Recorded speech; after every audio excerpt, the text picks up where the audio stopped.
We've discussed a few times on this podcast that there's a real opportunity for the growth of U.S. aquaculture, or farmed seafood, particularly in light of current U.S. demand for seafood. We Americans import about 2/3 of the seafood we eat, and half of that's from aquaculture from other countries. So much so that imported farm shrimp and salmon are now the most consumed seafoods in the U.S. And along with growth, there is an opportunity for another great American propensity, innovation.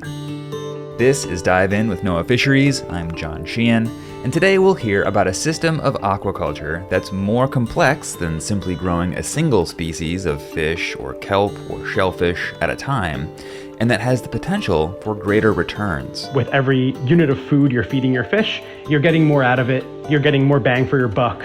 This is Dr. Michael Acquafredda, aquaculture specialist at the Rutgers University Haskin Shellfish Research Lab. Mike is interested in a specific kind of aquaculture called integrated multi-trophic aquaculture, or IMTA. Integrated multi-trophic aquaculture is a specific form of aquatic polyculture, which simply put is growing more than one species in the same place at the same time. And what's unique about IMTA is that the wastes from one of those species gets transformed into the resources for another. As a postdoctoral researcher with the National Research Council, Mike spent 2 years at NOAA's James J. Howard Marine Sciences Lab in Sandy Hook, New Jersey, and part of the Northeast Fisheries Science Center. And there he ran an experiment farming striped bass using IMTA. IMTA reduces the environmental impact of food production by reducing pollution that arises from the excretions of a fed species like finfish or crustaceans, and it's paired with what we call lower trophic level species like bivalves, worms, that can be co-cultured with the fish and eat the excretions from the fish or the crustaceans.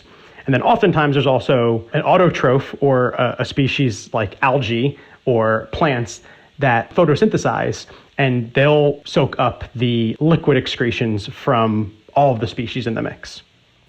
Yeah, and I think you can kind of imagine this on the ground version, right? So the manure of cows being used to feed plants. It's the same kind of concept for aquaculture. Absolutely. It's taking kind of an ecosystem approach to aquaculture, the same way, as you mentioned, that the manure from a cow eventually is used to grow the grass that the cow will later eat. We're doing something very similar, but in an aquatic system. And so what can these systems sort of look like? Can you give us some examples of how big, how complex they can get? Yeah, so IMTA can be conducted in many different ways. It could be conducted in an open water setting. So think farms that are in bays or estuaries or off the coast. And those systems can include things like steelhead trout or salmon.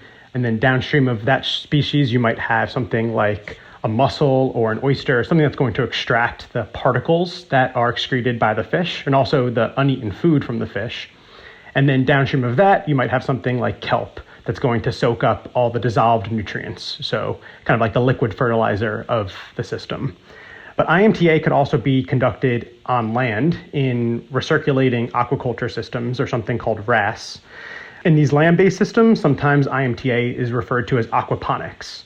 That terminology came up in like the freshwater world, whereas IMTA is often used in the marine or estuary world.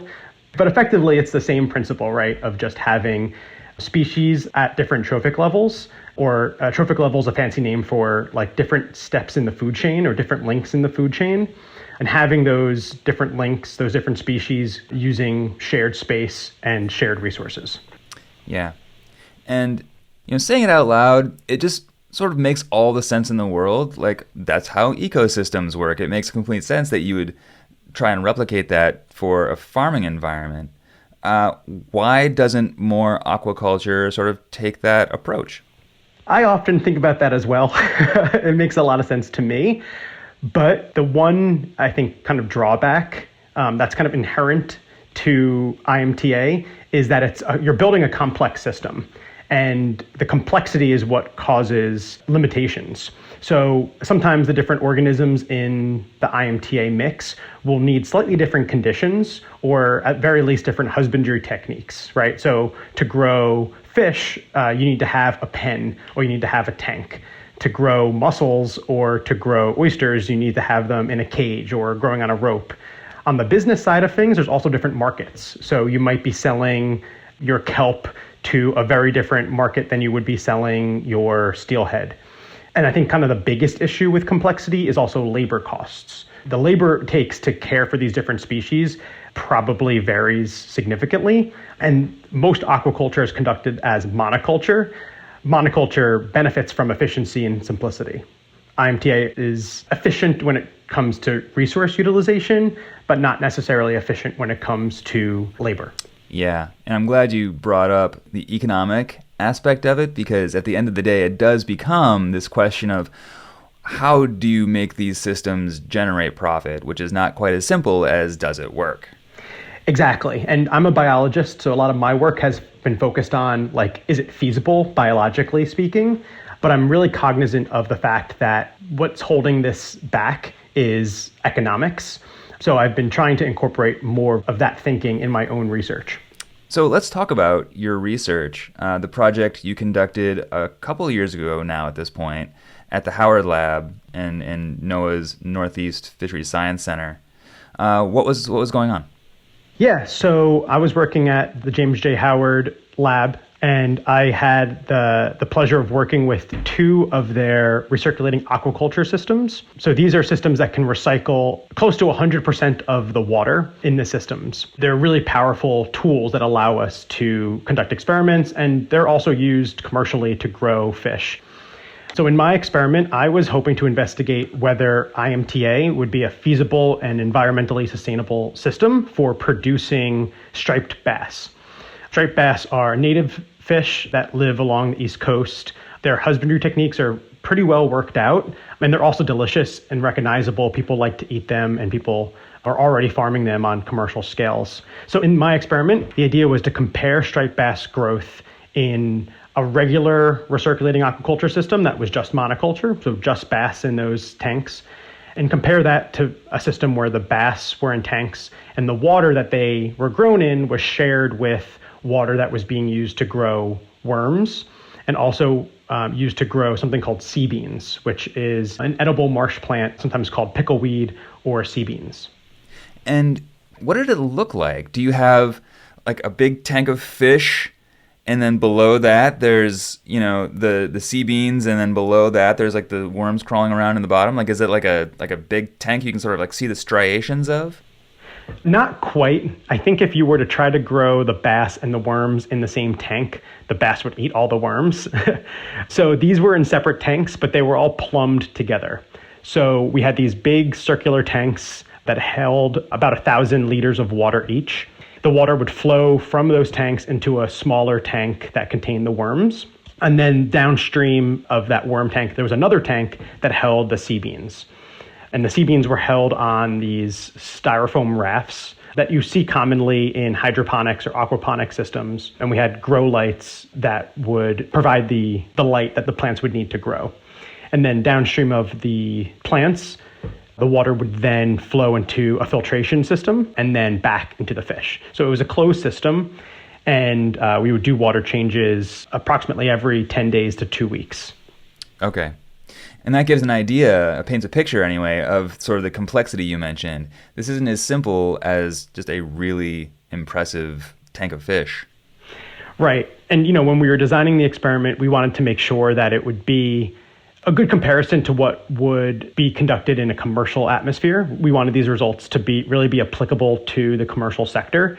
So we were really thoughtful about the structure and design of the study so that it could be scaled up. And so how did it go? What happened? Yeah, so we saw some really interesting results. I think the first result was that there was no difference in striped bass growth between the two systems. And, when you first hear that, you might say, oh, well, they didn't do better in the experimental group, so the experiment must have been a failure. But the way I look at it is that the bass didn't grow any worse in this kind of new system, right? And because the bass are kind of the principal organism in the mix, the people who would be adopting IMTA would most likely be striped bass farmers, and we would be, encouraging them to modify their practices. So to go to them and say, hey, your bass aren't going to suffer if you grow them in this new system, that's a result that I was really excited about. We also found that the worm biomass increased by about 114%, and they were able to utilize almost 45% of the waste produced by the fish. So if we had more worms, more of the fish waste probably could have been mitigated. We also produced over 50 pounds of sea beans. We had 2 different crops, and this wasn't a big area, by the way. It was only about 2 feet by 8 feet, so 16 square feet. So that was pretty good yield, and yield that was better than we would expect in kind of a commercial sea bean farm. And overall, the IMTA did reduce the amount of nutrients in the water. So the water was cleaner for the fish. Water changes didn't have to occur as frequently. And I think the most exciting result overall was that the food conversion ratio, which is a little bit technical, but simply put, it's the amount of food you put into the system divided by the amount of biomass you get out of the system. That was decreased in the IMTA system. So you got more bang for your buck. You had more biomass coming out of the system for each unit you put into the system. And that's really important, in this resource scarce world that we live in. It's important that all the resources we're putting in to grow our food are being used as efficiently as possible.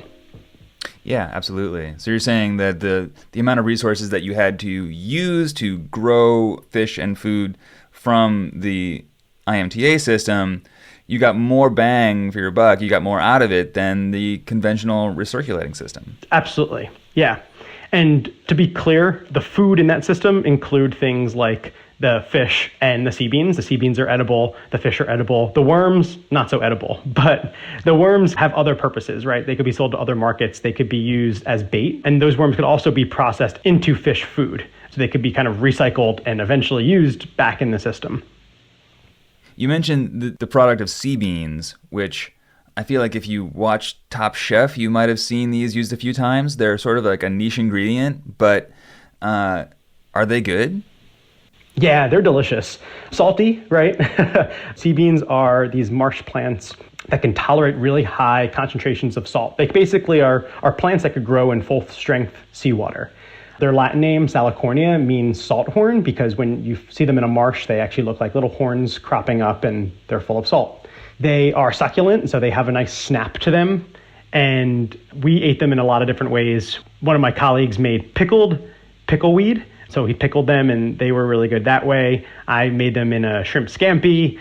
We blanched them to get some of the salt out of them. They also could be dried and used as like a salt alternative. I think they actually taste a little bit like crab, believe it or not. I was eating them and pulling the tissue from the sea beans like off of the main stem, and I felt like I was eating crab legs. So even my vegan wife tried some, and I think she was convinced that they could be like vegan crab. That's really interesting. It feels like, is there something there? Is there a market? Maybe. There are folks who are growing sea beans commercially, both in the US and across the world. So sea beans are used in a lot of different applications. They have oil-rich seeds, so they could be used as biofuel. They also can be used to grow fodder for livestock. So because they could grow in really salty environments, they could be grown on what's called marginal land. So think like really arid or salty environments, places where it would be really costly to grow things like corn or soy or wheat. So in those environments, you could grow sea beans that kind of like the harsh environments. And then also kind of that niche ingredient that's eaten and has been eaten for generations in places like Northern Europe, in Korea, Southern Europe.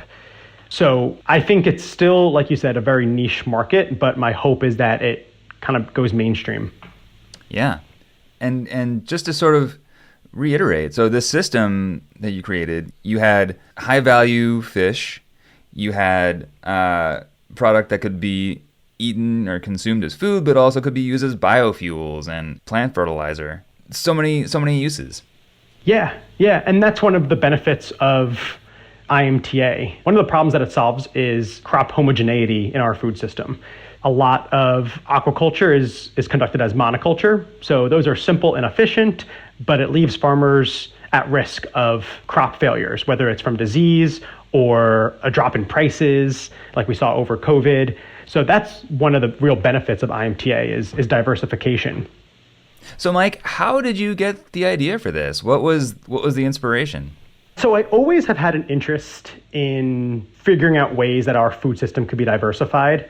My PhD was focused on improving diversification in the Northeast aquaculture sector.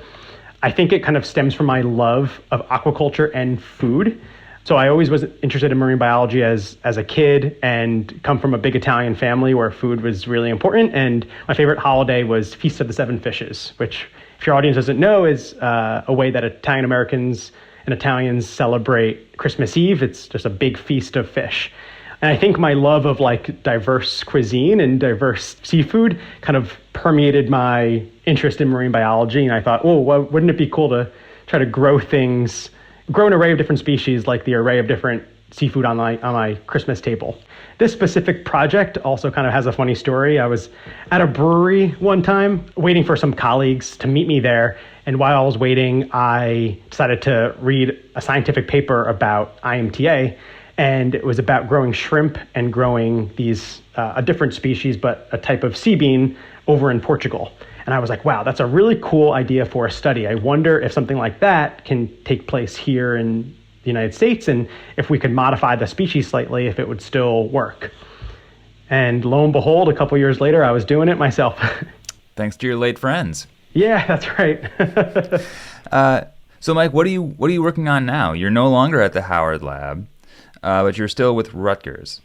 That's right. Yeah, I'm no longer at the Howard Lab, but I still have a really soft spot in my heart for everyone at the Howard Lab, and they're doing some amazing work over there. Now I'm back at Rutgers University where I conducted my PhD, and I've shifted my focus now towards shellfish. And I'm primarily working on a species called the Atlantic surf clam. The Atlantic surf clam is a native species, and it supports a really lucrative fishery. Actually, if anyone has ever had canned clams or clam chowder, they've eaten a surf clam. And my work is focused on how we can grow surf clams in aquaculture, so farm them. And specifically, I'm looking at whether or not we could hybridize surf clams. So I'm breeding them in our laboratory and figuring out which group of these surf clams would perform best on farms. Wow. Does your previous IMTA research factor into this at all? Can shellfish be part of IMTA systems? Absolutely. Shellfish definitely can be part of IMTA systems. They're normally part of that middle ring or that middle rung of the ladder. Shellfish have to eat, but on shellfish farms, they're getting their food from the environment, any kind of phytoplankton that naturally exists in the water. But they also could consume particles of waste that are produced by a fed species like fish. I'm actually working with some colleagues right now on hopefully acquiring a grant to look at whether or not sea beans can be co-cultured with shellfish. So I'll let you know in a couple months if that works out. But I still have an interest in IMTA and trying to start up some projects that will allow me to continue scratching that itch. Yeah, I have a new interest in sea beans. I've got to try these things. Yeah, I mean, if they aren't appearing in your supermarket, you could find a marsh near your house and go foraging. You know, you want to be thoughtful, don't pick too many, but they are pretty common across the Northeast and even the Southeast as well. They're pretty recognizable. There's not many other things that look like them, so there's not much of a risk of finding the wrong thing and eating something that's not good for you. But yeah, as long as the marsh is supplied by clean water, you're probably good to go forage some yourself. Amazing. Dr. Michael Acquafredda, thanks so much. Thank you so much. It was a pleasure. Dr. Michael Acquafredda is an aquaculture specialist at the Rutgers University Haskin Shellfish Research Lab and spent several years at NOAA's Howard Lab, part of the Northeast Fisheries Science Center. You can learn more about all kinds of aquaculture at our website, fisheries.noaa.gov, or sign up for one of our newsletters, like the newly launched Taste of the Times, for quarterly seafood insights and news. I am John Sheehan, and this has been Dive In with NOAA Fisheries.